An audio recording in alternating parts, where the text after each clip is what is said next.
And when Carolyn asked me if I would be willing to do the keynote, I said, yes, I would be honored. And then I thought, oh my God, I've never done a keynote. How do you do a keynote? What is a keynote anyway? So one of the things I did was go running to Arrow and say, Arrow, what did you do with your keynote last year? So I could make sure I didn't do the same thing. So this won't be the same thing, but it's a talk that I have entitled Random Thoughts About Wrestling and Politics, hopefully not too random. And it was really delightful this morning to hear to hear everybody talking about how to think through the rhetorical parallels between professional wrestling promos and Donald Trump's rhetoric and his success as a politician. And Arrow and I and Sharon Mazer and Nell Haynes, promo, collaborated on a book, an edited book project starting in 2018, in which we really tried to think through or find other people who were thinking through how to talk about the relationship between wrestling and politics in the context of this rise of what keeps getting labeled as populism in the US and in Europe, but also thinking through what it means if we leave the US and Europe. So that led me to try to think through a few questions. One is just, what is it about wrestling and populism in particular that makes them appear to be compatible? And are those elements that are intrinsic to wrestling or intrinsic to populism? And does that association really hold up if we look beyond the best known form, the one that's associated with the WWE and other major promotions in the US? And if it doesn't, what does that tell us about wrestling, or what does it tell us about populism? And I haven't actually come up with answers to any of these questions, but I started out by trying to think through, well, what is meant by populism? And I don't know if, let's see, David Moon, you were the political scientist who was with us this morning. Was that correct? Is he still here? Hi. So I started reading a number of political scientists and what they had to say about populism. And I think the most interesting thing that that I learned from this is that almost every article that seeks to define populism starts by saying that populism is almost impossible to define, and that there's in fact this debate as to whether it really is a thing, or is it something that looks like a thing but isn't a thing. But there's a kind of general consensus around a few features that most, but not all, of the political scientists and philosophers writing about populism agree on, right? So the first is that populist politics imagines a political universe. It presents a political reality, or I guess it's not reality because it's imagined, in which the social world is divided between an entity which is the people and an entity which is the elites, and specifically corrupt elites, who have interfered with the ability of the people to have the political agency that's their birthright. So right away, what you have is a dyadic well, actually, I'll get to that in a minute, but something that may be a dyadic contest that presents politics as a moral struggle, a struggle in which, since traditional institutions have been corrupted by this elite and only serve this elite, the only way toward political agency is through representation by a charismatic leader figure. But the first thing is that who is the people? The people has no a priori content. the people comes into being as they're interpolated by either the populist leader or the populist movement, through contrast with the elites. And Richard Bruckner pointed out that this idea of the people really kind of collapses three different ideas of what the people are. One is the people as the common people, so the people as pleb, as he puts it, the people as the sovereign people, as demos, or the people as culturally distinct, as ethnos. And those three things may or may not be collapsed in different versions of populism. So one thing is that if we look at populism, the way it's been treated in the media over the past 4 years, every time I hear the word populism in the news these days, it refers to these right-wing ethno-nationalist variants that are dominant in Europe and dominant in the US.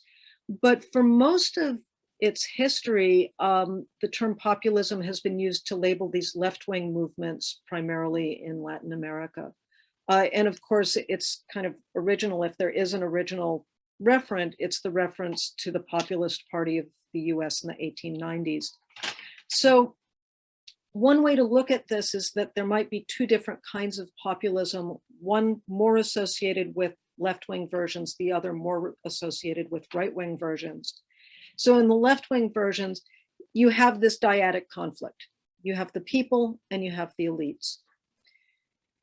In right-wing populisms, there tends to be a third figure, so it's a triadic conflict of the people against the elites, but against this third group of outsiders, so immigrants, minorities, and imagine criminal class, who are seen as being protected by elites and thus subverting the interests of the people. So if we just look at that as a structure, the classic structure of wrestling looks a lot like that, right? You've got conflict, which because of the face-heel dynamic is played out as a moral struggle. You have the corruption of institutions on several different levels. So there's the diegetic level in which the referee is, at least in some cases, at least in most cases, corrupt and favors the heel over the face. There's this meta level, which we might say is kayfabe, this idea that, I mean, when I started studying, said I was going to go like study Lucha Libre in Mexico, everybody I talked to would say to me, is it corrupt, totally corrupt there like it is here? So there's this way in which kayfabe can be seen as a kind of corruption of legitimate sport. And then there's also this kind of meta level maybe in which I think is maybe what we might call the smart discourse, where the level of corruption is at the level of what are the bookers planning to do with the wrestlers, right? It's like transcended worrying about whether it's real or fake and gone into this realm of worrying about, on what basis are these decisions being made. And here I'm going to confess something, which is I really hate watching wrestling on television, and I especially hate watching American wrestling on television. I just I loathe it. I feel like I should do it, and I just can't sit through it for reasons that I will get to in a minute. But certainly in the context of the arena, especially smaller arenas, that process of getting engaged with the match because of the heel face dynamic becomes a process of being engaged as a unified people. And yes, there's caveats. There's always somebody who's cheering for the heels. People might have a preference for heels, but at least there's this idealized space where at the end, everybody is cheering for the same result because it's the, victory of hard work and virtue or what have you, over whatever else have you. And so I would argue that what's happening there is that spectators are being interpolated as a public, and so perhaps as the people of the populist model. Um, so if we then say the content of the people, who the people are, is always open to negotiation. It's structured by structuring the people against the elite. Then if we want to look for content, we might look to what wrestling's core message is. And this is where I think it gets very complicated in the 21st century. I'm old, I'm not that old, but I'm old enough that for now, I'm just going to pretend that I'm in the 20th century and say, as probably everybody can join in chorus, almost all of the analyses of the messaging of professional wrestling through the alignment through character development or, persona development and the alignment of faces and heels and the general storylines keeps being said to be a kind of ritual revindication of a particular view of what it is to be American. So, Jeffrey Mondak back in 1989 sort of does this correlation of periods of isolationism in the United States and the popularity of wrestling and, foreign heels. Michael Ball in 1990 essentially writes an entire book about, or dissertation about, he did publish it, where it's all about this ritual affirmation of patriarchy and white supremacy. Sam Migliore, again, does this like structuralist analysis on how it ritualizes the coming together of an unmarked white American identity with, with a face identity with victory. Sharon Mazer says it's basically about masculinity. It's about hegemonic masculinity in its various forms. And, in recent work, and I've seen that like the field really has grown very rapidly, even in the past 5 years, there's tends to be more nuance, but I'd still say that that's, and people can fight me on this one, the dominant note, because at least to some degree, that still is the dominant set of discourses in the WWE version. And please do fight me on this one. So what is it about wrestling as it's structured in the US that sort of, I think, facilitates this very conservative ethno-nationalist worldview?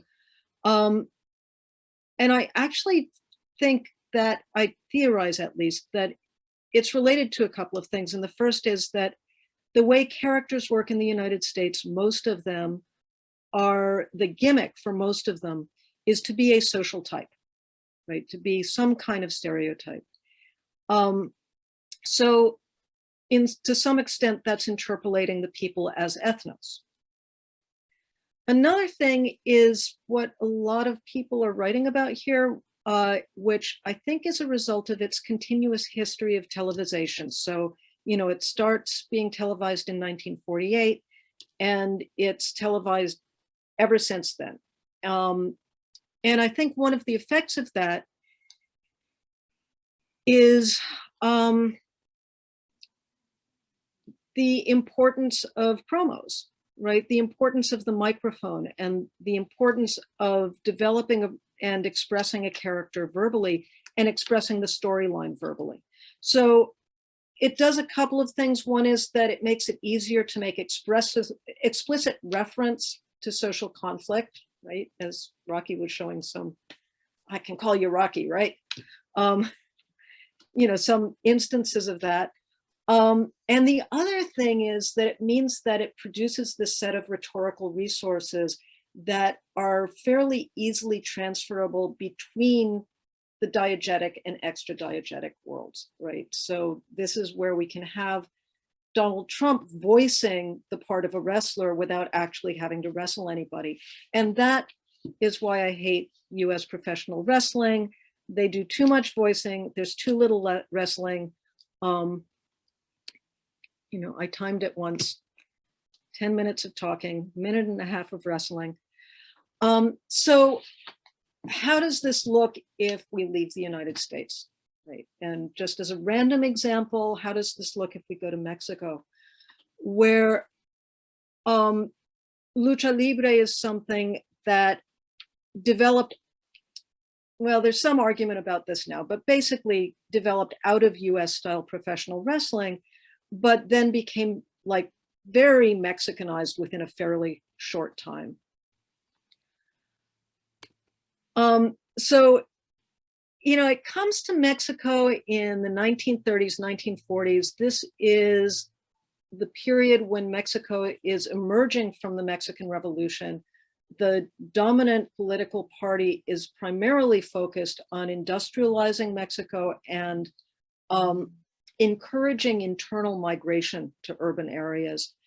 And so you have this burgeoning urban kind of new migrant working class in Mexico City, but also an older working class and people who were middle class and who've been living there for, you know, since the colonial period.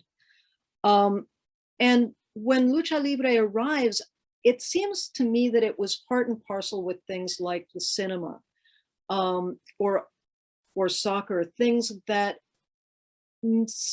crossed class boundaries, but signified modernity and cosmopolitanism in a way that I doubt that professional wrestling signified in the United States in this period. And in 1952, it was televised. It was one of the first things televised in Mexico. And in 1954, they shut that right down, allegedly because children were not understanding kayfabe and were imitating the wrestlers and hurting themselves. Although I suspect that that's not why, but that was the rationale. And so then it's not on television again until 1993. If you read World of Lucha Libre, this is really boring because this is like chapter 6, but anyway. So it's not on television. However, it's disseminated through these movies, right, that are made between 1958 and the early 1980s. So you have different audiences at these different forms of wrestling. The televised events were watched by absolutely everybody. You know, I interviewed the niece of Adolfo Ruiz Cortines, who was the president of Mexico at the time. And she remembers, so this is like Mexico City's upper class, remembers watching Lucha Libre on television with like everybody from her grandfather down to the servants. The live events, though, at this point, are pretty much limited to people who belong to, for a lack of a better word in English, I'm just going to use the Spanish and say the clase popular. So that's like working class and people a little below working class, people engaged in the informal economy. So these are people who are part of the mestizo majority. A lot of them are people who were engaged in that rural to urban migration in the early part of the century and are steeped in this barrio-based culture. So for them, the live events include this very intimate experience at neighborhood arenas, although they'll also go to the larger arenas like Arena Mexico or Arena Coliseo, which I am standing in front of. And then the movies, again, were seen by everybody. I mean, I have yet to meet anybody from Mexico who's of the right generation to have seen those movies who never saw one. So in terms of the semiotics, I feel like you've got this dialectic between these two different ways of engaging with Lucha Libre. In the live events, there's this shift from like the North American original version to a couple of things. One is this centrality of masking, which people have mentioned. And, you know, I mentioned the masks. I interviewed a mask maker, but if anybody has like an anthropology student to send down to Mexico and really look at the masks, there's a lot of work to be done there. but I mean, the thing about a mask is that you can identify a masked wrestler from the third balcony really easily. Likewise, the acrobatic, agile style that becomes typical of Lucha Libre is playing to the third balcony. I think partly because of the mask, the social categories that are central to the discourse of wrestling in the US just don't get transferred there. There are wrestlers whose character, whose gimmick is a social category, but there are just as many who are animals or supernatural beings or forces of nature. And, you know, the other thing is that instead of the face heel, well, the terminology instead of face heel has a kind of different connotation. It's técnico, meaning like a technical skilled wrestler who's the good guy, and the rudo implying a lack of technique, who's the bad guy. But the other thing is that I think that, and I have no evidence for this, so I'm going out on a limb here. I think that the wrestling public were engaged in a willing suspension of belief and understood that the endings had been, you know, decided in advance, and that wrestlers who appeared to be opponents were really on the same side. And they understood this partly because they also understood that that was how the Mexican political system worked for most of the 20th century. You know, it was an electoral democracy, but everybody knew that the ruling party was always going to win. And people would vote, and people would vote for the ruling party, not because voting was a matter of making a decision as to who was going to be in charge, but because voting was a way of legitimating a decision that had been made at another level of the system, much as a Lucha Libre match did. So that's happening in the arenas. What's happening in the movies is that El Santo, who's the most famous wrestler of all time, he makes over 50 films between 1958 and 1983. And in them, he plays just a consummate técnico. I mean, he's a good guy, but he's also just in every way a técnico. He collaborates with the government, which is an honest government. He has access to advanced technology in Mexico City, which is a first world country in, you know, in El Santo movies, although one that has not forgotten its roots. So there's a suspension of disbelief on a number of different levels. I mean, one is that these are very low budget movies. I mean, one friend of mine said that watching the movie is an experience where you see a cardboard box and they say, oh, Santo's going into a cave, and you go like, okay, you say it's a cave, it's a cave. But the other level of suspension of disbelief is that it's presenting this idealized Mexico that everybody sees. And there's a kind of symbolic dialogue between the live events, which for people who go to them are very intimate, and this other kind of vision of the luchador as transcending all of that. So the one place where Lucha Libre enters into politics, I mean, it's not going to enter into politics through rhetoric or through verbal rhetoric, because the verbal rhetoric is a minor part of it. It enters through this character Super Barrio, who is sometimes one guy, but often is somebody else, or was, who would dress as a masked wrestler in a costume that was sort of based on the costume of this comedian who had this shtick called Chapulín Colorado. So it was simultaneously very tongue-in-cheek, but also very serious. So he emerges as the leader or spokesperson for, or spokeswrestler for this grassroots housing group. And he emerges as a populist leader of the people, as, you know, as the plebe, right? But it's also kind of a weird populism because he's not a leader because he doesn't exist. His identity is irrelevant. He's a signifier, and he's partly serious, partly satirical. So it's another model that you could say is a populist model. It's certainly not an ethno-nationalist model. Now, looking at Lucha Libre now is sort of, I haven't been doing research for a number of years, but what I noticed when I was last living in Mexico was that Lucha Libre had gone from, live Lucha Libre had gone from something that was, you know, again, really limited to people from these working class neighborhoods. It went back onto television in the 1990s, and it started to acquire this middle class audience, so that by 2006, people were telling me that it was like, I kind of want to go to see the Lucha Libre, but it's so trendy. And now my understanding, based on talking to somebody who's doing research on Lucha Libre, on ethnographic research on Lucha Libre now, her name is Patricia Vanegas. She hasn't published yet. But what she says is that the arena attendance is pretty much all middle class.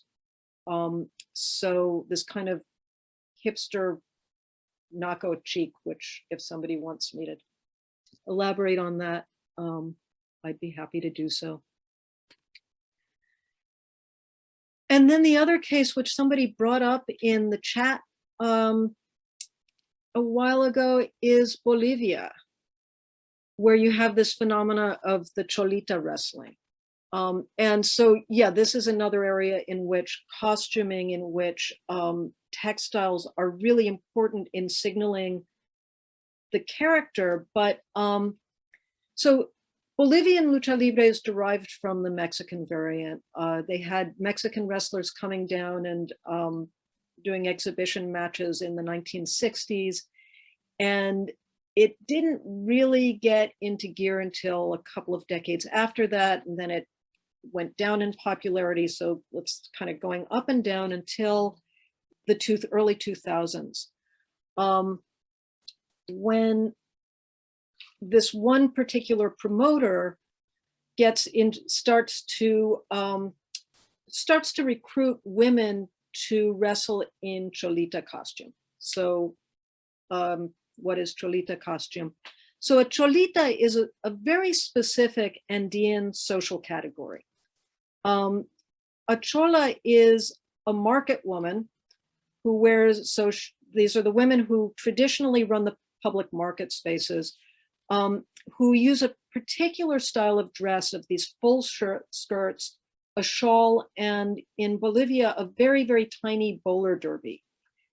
So they're in this kind of intermediate category. They're not rural indigenous Aymara speakers, but they're also not people who would call themselves vecinos, so Spanish speaking, kind of middle class, who don't consider themselves indigenous. And so cholas are kind of indigenous, kind of not. They're bilingual in Aymara and in Spanish. So they've got this kind of role in which they symbolize this urban indigenous class. And they become a kind of root metaphor for the clase popular in Bolivia. Now, this one Bolivian promoter, Ben Simonini, at least according to his own account, which may or may not be true because it's wrestling, he sees a movie. There's a character development that was created by an actress in Mexico, Maria Elena Velasco, called La India Maria. So La India Maria is a comic figure. She's a Mazahua woman. This is an indigenous group kind of close to Mexico City, who migrates to Mexico City. And so she's kind of she's a picaresque character. She's sort of a wise fool character. And in one of her movies, there's a Lucha Libre scene in which she accidentally gets pulled into a Lucha Libre fight. So he thinks, hey, why don't we, have some women who identify as cholas, at least some of them do, identify with that social class, dress in the full pollera outfit with the skirt and the hat and go in as wrestlers. And that's been the most successful form, economically successful form of wrestling in Bolivia. It's drawn tourist trades, so tourists, international tourists to La Paz, they have like chartered buses that will take them to El Alto, which is the, you know, sort of more working class, more indigenous city right next to La Paz, to go see this Bolivian Lucha Libre. And their rise sort of coincided with the rise of Evo Morales and the Movimiento al Socialismo. So again, we see this kind of compatibility between professional wrestling and this particular type of populism, but it's not exactly an ethno-national populism. The Cholitas themselves represent a particular version of Bolivia, or actually that's something that might be arguable. It's a particular version of Bolivian identity, but it's one that celebrates a marginalized identity rather than one that celebrates a kind of mainstreaming of identity. So the part that I can't quite get my mind head around is what this means for the various alternative forms of wrestling that have emerged really over the past, 10 years in the US and in Great Britain and in Europe, where they're either self-consciously or intensively feminist or anti-racist, or in some way or another rejecting that kind of ethno-nationalist populism.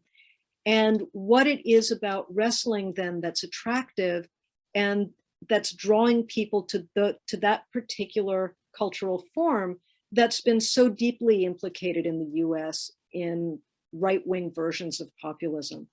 So, so I guess I will stop there and look at your questions or comments about people's pets, because those are also important. So yeah, I will just stop there and take questions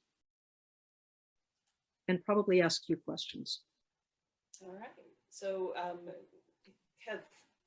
we've got about 15 minutes or so we can go mic live to people who would like to ask some questions. I see Rocky has his hand up, so Rocky, feel free to ask your question.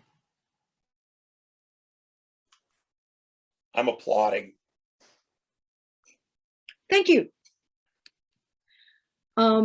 So I guess I'll just go into the chat. And yeah, Brian, this is the thing. I mean, this is one of the things that's interesting to me about professional wrestling studies. And, you know, I said I hate US wrestling. I don't really hate it. I mean, I really enjoy it live, which kind of means I don't really enjoy the storyline part. I enjoy the actual wrestling part. But most of the people studying wrestling are people who are not comfortable with those messages. So I think that's kind of interesting. And I was referring to the El Santo films. We could go back to let's see. Okay, so in a lot of ways, they're precursors of cinematic matches. Super Argo, I don't know about that. You're gonna have to tell me about that. Same idea as El Santo, set in Italy primarily. It's an Italian character. He's a wrestler, but he's also a secret agent. He's in a lot of ways, he's closer to Batman, but it's basically the same idea as the Santo films. Yeah. And slightly more polished production values. But that's interesting, because as far as I know, there isn't the same kind of culture of professional wrestling in Italy. And yeah, the Santo movies did always include matches. And so that's how people who weren't going to go to the arenas had access to understanding like what that format is.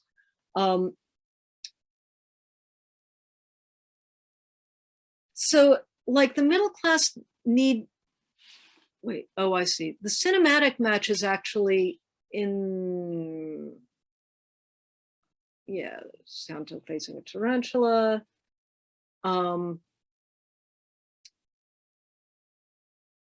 Okay, Lucha Vavoom. I was hoping somebody would ask about Lucha Vavoom. Lucha Vavoom is like, okay, if I got like a sabbatical and, you know, could go and do some real field work, I would love to do it there. I would love for somebody else to do it there. When I first heard about Lucha Vavoom, I just assumed that it was like hipster cultural appropriation, right? I mean, it just sounded like it. But if I'm not mistaken, it's being run by Cassandro. And Cassandro came out of, you know, like Cassandro is a luchador.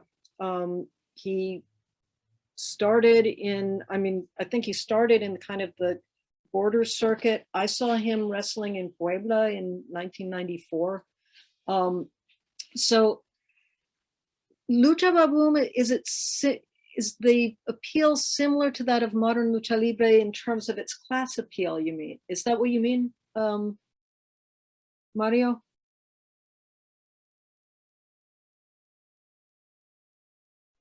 Yes. Okay.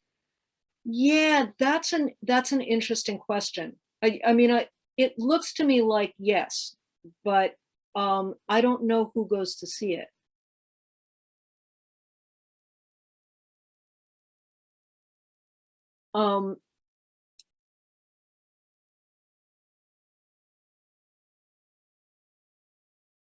Yeah. So my take on Lucha Underground was that every time I was going to go look at it, I couldn't manage to stream it for one reason or another. And so I've seen like one episode and really should go back to it. But the one episode I saw really struck me as emphasizing the verbal over the gestural and visual. And so kind of an North Americanization of wrestling, but it seemed to kind of bring it even further than WWE type wrestling. Lisa. Hi, hi Heather. Thanks for the talk. I was wondering what's the reason for Lucha Libre? As you said, in Mexico, it's become more middle class. Mm-hmm. The people who go to see it now are these middle class hipsters, and it's not a working class thing. Do you know what the cause is of that? I mean, is it something to do with economics? Is it that the tickets are higher priced and working class people can't afford to go, or what's the reason? Okay, I kind of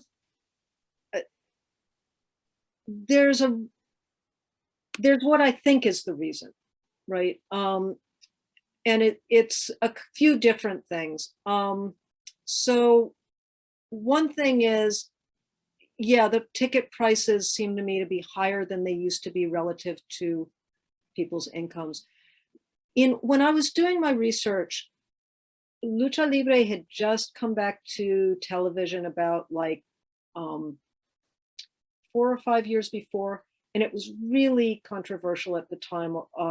The wrestlers union went on strike, and there was a lot of concern that it was going to drive the smaller promotions underground and make a lot of money for very few wrestlers and no money at all for the majority. And that was exactly what happened, right? It used to be that there were all these little arenas all over the place, all these smaller promotions. And once it was on television, two things happen. One is a lot of those arenas go out of business, and middle-class people can watch it in the comfort of their home. And there's been a kind of, and I think basically Lucha Libre and some other aspects of like working class Mexican culture have become kind of gentrified over the past decade or so. So I could see this starting in 2006 when I went back for a few reasons. And it just seemed like all of a sudden I saw Lucha Libre everywhere in contexts that you wouldn't have seen it in the past. Possibly because some wrestlers were kind of like Hijo del Santo, El Santo's son was making this real bid for a kind of respectability. He opened a cafe in Condesa, which is this sort of hipstery neighborhood in Mexico City. And so I think it became, also when I was doing my field work, if I told virtually any like middle-class Mexican what I was doing, their response would be, don't they throw piss on you from the upper balconies? There's just this myth about the Lucha Libre audience as being very disorderly and hostile and dangerous. And I think that it just sort of got safe for the middle classes. And so it became kind of an exciting thing to do. Probably starts as slumming and then becomes kind of taken over. So what Patricia Venegas told me is that there's another element to this, is the cartelification of Mexico, which is kind of way out of what I'm not too chicken to study. So that the people who would be like from the social class of Lucha Libre's traditional audience, they don't go to Arena Mexico or Arena Coliseo. They go to these like car repair places, which are like open air, and watch something that's closer to extreme wrestling that is said to be sponsored by the cartels. So it could just be that that audience moved into a more kind of an authentic kind of wrestling, and a wealthier audience is going to the arenas where they can afford the ticket.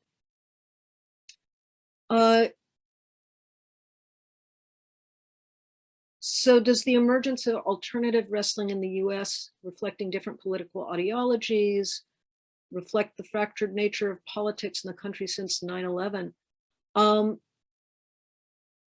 Yeah, I guess. Actually, I should be asking you that. I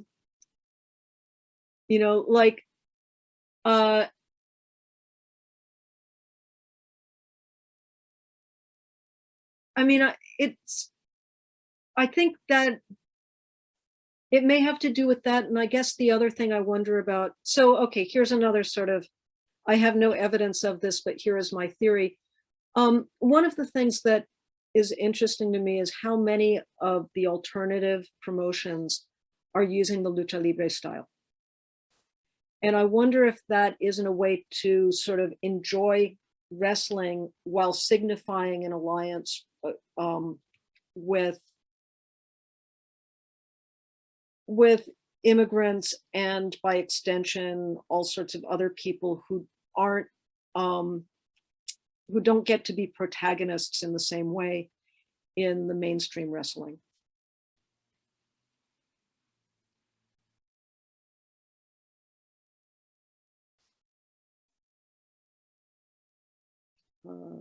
Anyone else?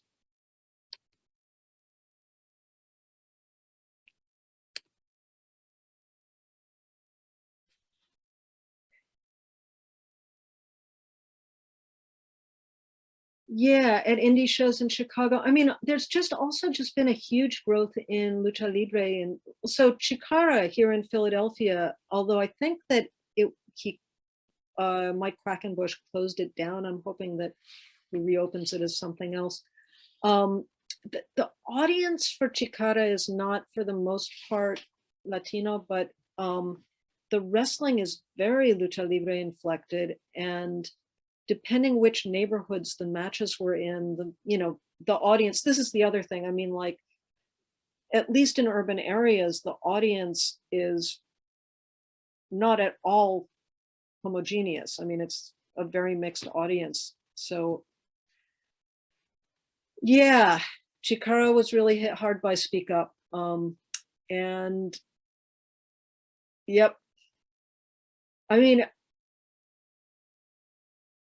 It's awful, but it's also like, sad that they closed, because it was like, because that was really great wrestling. And now there's no place to watch wrestling in Philadelphia. Yeah, I think that's true. The like more progressive pro wrestlers in, mainstream wrestling are taking that like more, more agility, more acrobacy, less of this kind of emphasis on large bodies. And yeah, I mean, like the WWE is not a force for progressive politics.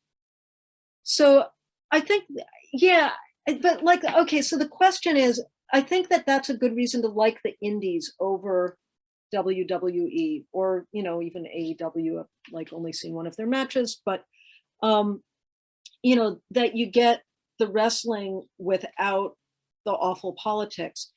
But this goes back to this question of, well, why is wrestling enjoyable?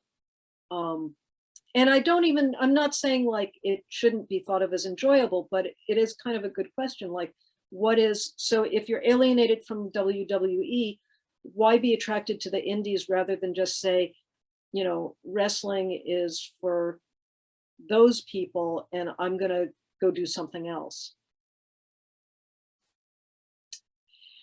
Yeah, that's interesting. And I've also heard, read about other wrestlers being, getting heel heat for being pro-Trump or being anti-immigrant. Well, I don't think that the WWE is tone deaf. That's the problem. I don't think they're tone deaf. I think that they are walking a fine line in which they want to give the public what they perceive to be their public, what they think their public wants. And, it's difficult to figure out how to pander to both racists and anti-racists. If I may, there's a really great line. I can't remember which essay it's in, but it's in Steel Chair to the Head, where two of the authors say something to the effect of like the evil genius of WWE is its ability to sort of like do things that are offensive, but then sort of like wink. And so if you're okay with its offensiveness, that's an audience. But also if you know that it's like winking and self-conscious, then that's part of it too, right? Like they win either way. Yeah, exactly. It's an alibi. Yeah, there was definitely a wrestler in Mexico for a while who would just, and I mean, like, how easy is that going in as, with a Trump flag in Mexico to get heat?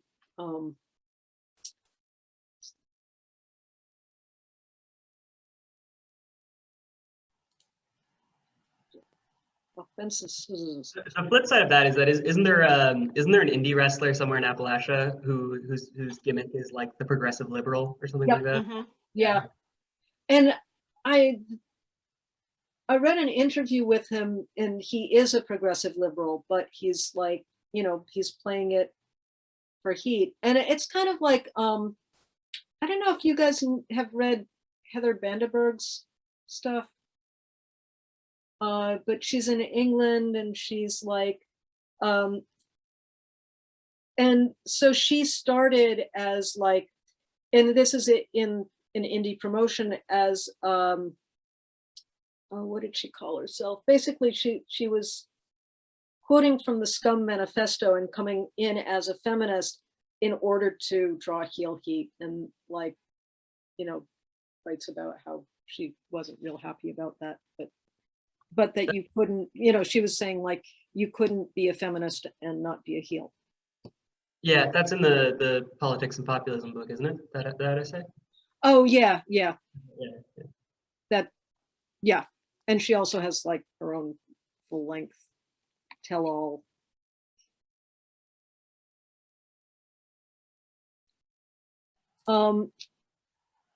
Well, it is 5 o'clock.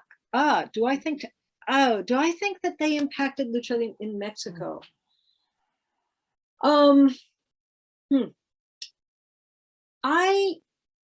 I think that they did insofar as they contributed to that gentrification of Lucha Libre. I mean, I don't think that they impacted the form. I don't think they impacted or, in any significant way, the range of characters, but I think that it did contribute to that gentrification of Lucha Libre.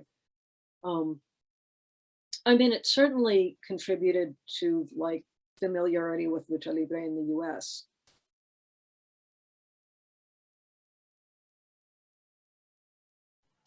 Definitely. Alright. I just wanted to add, definitely, just because I remember in 2007 at the Warped Tour, they had AAA Lucha Libre going on while the concert was going on. So, Huh.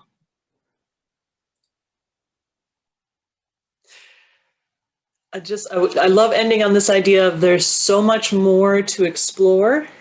And I love that we have, I would say, founders of the field, such as Heather here, who's still able to give us insights and to give us ideas as to, you know, maybe where we could be going next and what younger scholars could do with their far more energy. So thank you, Heather, for coming in and being our academic keynote. And thank you, everyone, for sticking around and being here for the entire time. I hope you gained some interesting ideas, heard some interesting ideas, and maybe you can start working with others to build some interesting ideas.